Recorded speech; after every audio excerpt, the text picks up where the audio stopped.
பழனி மலை பக்கத்திலே காவடிகள் ஆட்டத்திலே பால்குடம் ஊர்வலம் போகுமே. சன்னிதானம் உள்ளே வந்து கந்தனை உன்வசமாகுமே.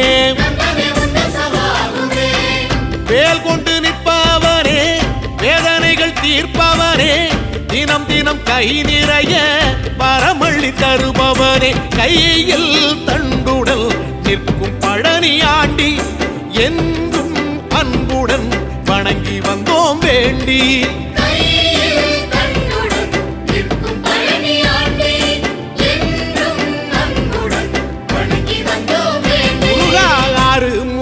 நீ சீரிக்க ஆறுபட காத்தடிக்கும் பங்குனி உத்திர நாளில பள்ளி ரதம் துள்ளி வரும் தெற்கால பழனி மலையில